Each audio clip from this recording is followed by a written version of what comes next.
Have you ever wondered what games you should keep or you should lose? Find out here at Purge Reviews. Have you ever wondered what games you should sell or you should use? Find out here at Purge Reviews. Find out on our top 10 list what games you cannot miss. Don't forget to subscribe to Purge Reviews.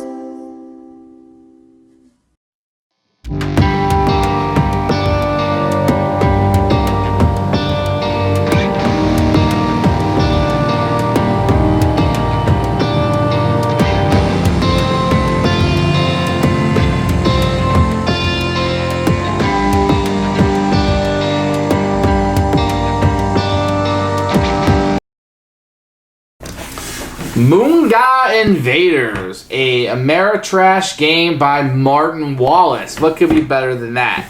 Well, come to find out, a lot. Now, Martin Wallace, I've never met the man. I don't know him. I'm sure he's a fantastic guy. Has designed some of my favorite games. I like Age of Steam. I haven't played Brass, heard a lot about it. Automobiles I like a lot. His name on a box will bring me to the game. Okay? The way a lot of people go see a Tom Cruise movie or George Clooney movie, Martin Wallace, I kind of am getting A Few Acres of Snow, love that game. He'll bring me to it.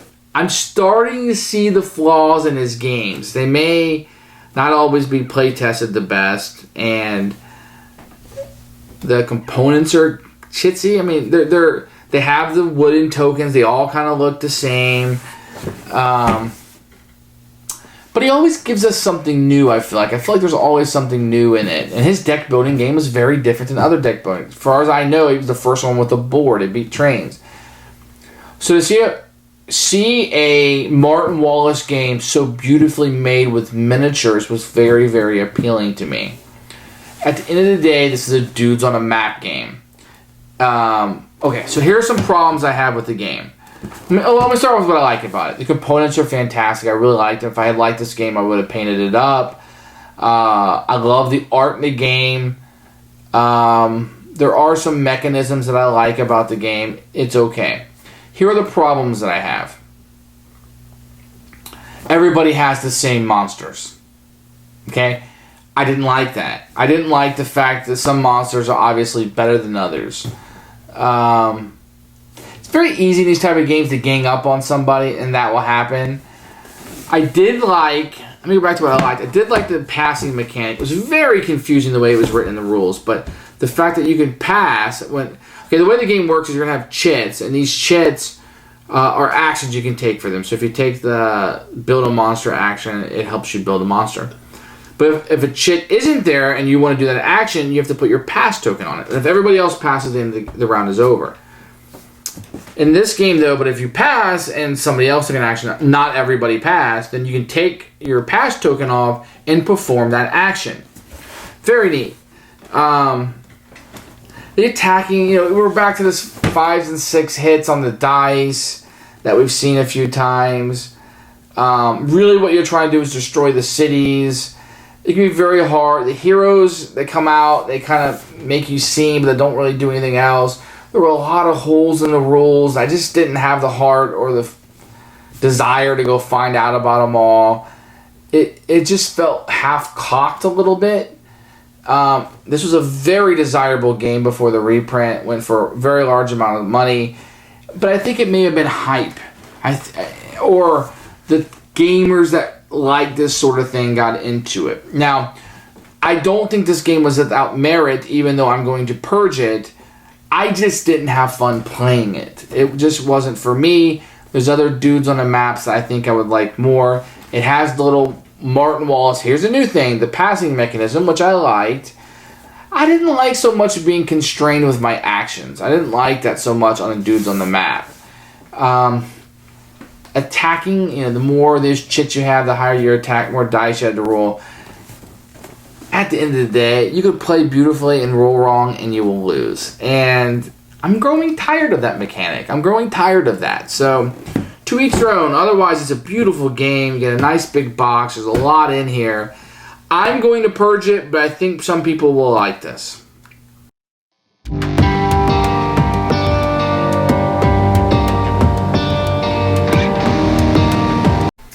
Here are the components for Moongha Invaders. You got a big, thick box. Very colorful. I love the artwork in this game. I just think it's crazy good times and fun. And all the different aliens and monsters are so unique, but so familiar.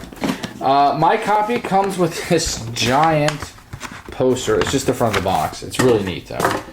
I'm going to get this game in multiple languages, just in case. What you want to pay attention to is that there is a standard rule book, Martin Wallace Classic, and then you're going to have a 2-player game, which I believe is much more. Well, this is for the Kickstarter version, it says, but which I think plays more like a skirmish type game, close combat, range attack.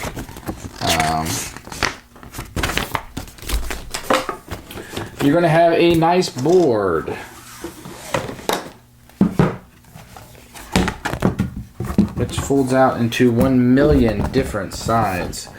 Holy smoke. What do we have here? Okay. This is what the board looks like. What you have going on is each player on each of the sides will have all the monsters. This will be their resource board or player board will be down here. And you'll be using this to place tokens and monsters or aliens, whatever they are. What you got here is the action selection. Very colorful. And then up here, you're going to have where the war will happen. And the monsters for each player is 4 players on each side. So this is where the action will take place. It's kind of abstract, I suppose, but it's dudes on a map. So these are cities, major cities across. You'll be placing your monsters and tokens. Let me show you what some of these monsters look like. They will look fantastic painted. Here's the biggest one. Just crazy looking and very, very cool. And you're going to have these in each color. Everybody can have the same set. So let me just show you some of these. I mean, this is the Incredible Hulk one. I like to detail them. I don't paint, but I mean, it looks really neat. Whoa. What is that? But I would paint these up. Here's like the gloob or bloob instead of blob. Very neat. And I've shown you that one already. Here's another bloob. Some of them have multiples, and here's like the vampire type one. Oh, can you get a good look at that? Very, very hard plastic. You're gonna have some rubble. It's gonna be like really your victory points you're putting on the board for area control. When it comes down to it, it's a lot of area control. This is Spector. Very neat. I mean, the components I found to be very, very cool. I guess this is Kiddo. He's like the 50s greaser bad guy, I guess.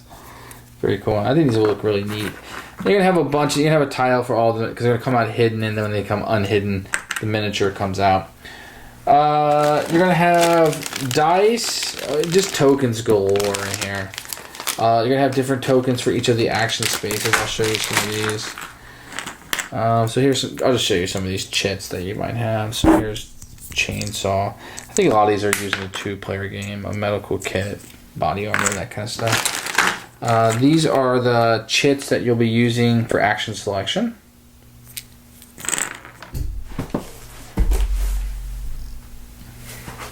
And last but not least, let me show you these dice. They're all engraved. Very nice and easy to use. I like them. I don't know if the ink is going to wear out or not, but there's the big old 6. And the 4, 5, and 6 have the extra, like, boom, boom, boom on it because that's what you hit on. So, interesting. So every time you try to hit, it's a 50% chance of hitting. All right, that is the components. You're going to have enough for 5 players. All the miniatures are the same for all the players. You're going to have a deck of cards here. Let me show you these. So, this is using the 2-player game. One player is playing the humans, and one player plays the aliens or monsters, whatever you want to call them. So that's the game. And you're going to have these city tiles that you'll have that will tell you which cities you are, which ones you're trying to protect for scoring purposes.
Okay, my goal with this is always to show you the flow of the game more than the rules of the game, if you will. I'm not interested in doing a run-through with this game. I'm not interested in showing you every rule, but I do kind of want to show you how it works a little bit, okay? And hopefully by showing you how it works, you'll know if you're interested in it or not. So down here at the bottom for each of the monsters, what you're going to have, let me see if I can scoot in just a tad, is you're going to have the cost to create it. So you need one of these orange to create this. This is going to be how much damage it takes and the movement and how much damage that it does. And each one, you might be able to see it has a unique power that's unique to it. So Moongha is, he scores victory points for killing other monsters. He's the only one that does that. And some of these guys with this icon right here can actually attack the cities. And that's how you get your rubble out for area control purposes. So the first thing you're going to do on a turn is you're going to see how many of these actions that are available. You're going to determine what's available. And there's a measure to do this. Certain things are going to come out. You're going to roll the dice for some and bring some out. I'm not going to go into that in detail because I just want to show you how the game works. So on your turn, what you're going to do is you are going to take actions. So the first thing you'll do is you guys will just go around and you'll take these actions and put it on the people. And if you want to take an attack, you take that. If you want to move somebody on the board, you would take that. Now before you move, you're going to want to create somebody. Let's say we did this and we put Shagoo. Let's see if I can find Shagoo really fast.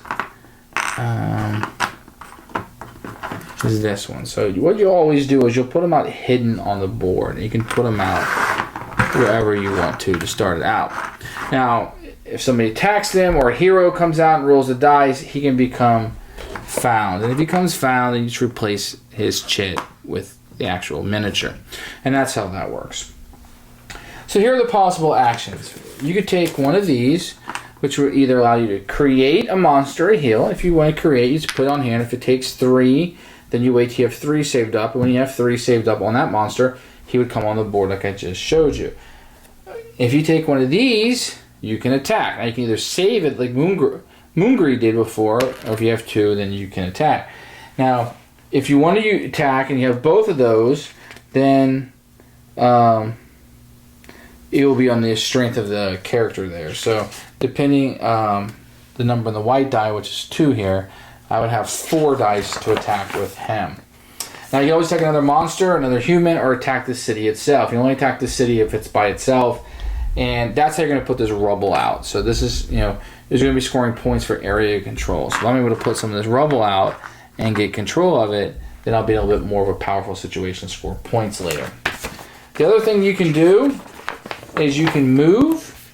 If you take one of these, you can move the number of your movement points. So if Moongha was out on the board, where's the strong man? Here, I could go 1, 2 and move him because that's his movement score.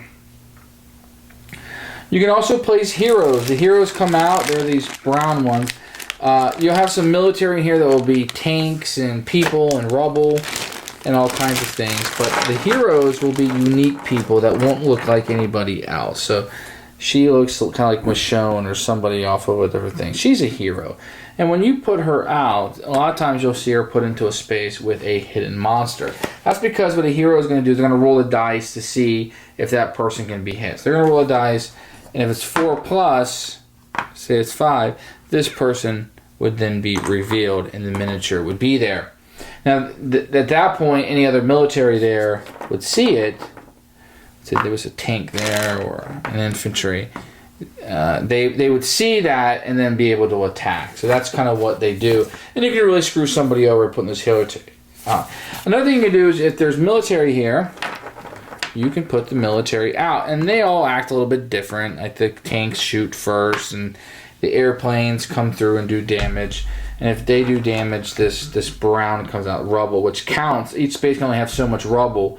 So you can kind of calculate how much is going to come out. And they can take up spaces, so it can be useful to do that. And then the last action is the pass action, which is kind of interesting. This is going to be the unique thing to the game. That there's an action out here that you want to take, but it's not there. Let's say you want to place a hero out, it's not there. you can place your pass action marker there. And if everybody else passes, then the round is over. But if one other person takes an action, I can then take this off and I could place a hero out. Or if I wanted to attack but there were no more icons here and somebody else took an action, not everybody passed, I could just take this and then I could attack with an icon. So this gives you a little bit of flexibility, even though only certain things are going to come out each turn. It gives you the ability to do pretty much anything you want, but you're risking it because you're not taking another action and you're hoping that nobody else passes to get what you want. So the game is really about area control. Let me tell you how it ends and how it scores. So it ends, depending on the number of players, it will end 4 players, 8 rounds, 9 with 3. You're going to tally up your score and the victory point. So at the beginning of the game, you're going to get 3 tiles with cities on them. And depending on how much damage they got, you're going to get 5, 3, or 0 points. And then any damage inflicted on the city, whoever has the majority is going to get 4 victory points, and second place is going to get 2. And then you get victory points for Moongha getting rid of people, and Drakor will score some victory points. He scores 3 points for, and then less for every monster in his space. So if you get your Drakor out on the board, you want to have him alone if possible, and not in a place with their monsters. So it's really an area control game, but using these limited action spaces, and then that pass, it gives you the flexibility if nobody else passes. And each monster is going to work differently. So you'll be able to move around this board, other monsters will come out, Moongha comes over here, they will then roll dice to fight, you'll be fighting these military people, and you'll be fighting empty cities just to put your rubble out, because that's how you get area control. The whole thing, the whole game, comes down to these. If you roll good, you're going to do well. If you don't roll good, you're not going to do well. And that's what it's going to come down to. A lot of these games are going to come down to who rolls the best. And that's Moongha Invaders.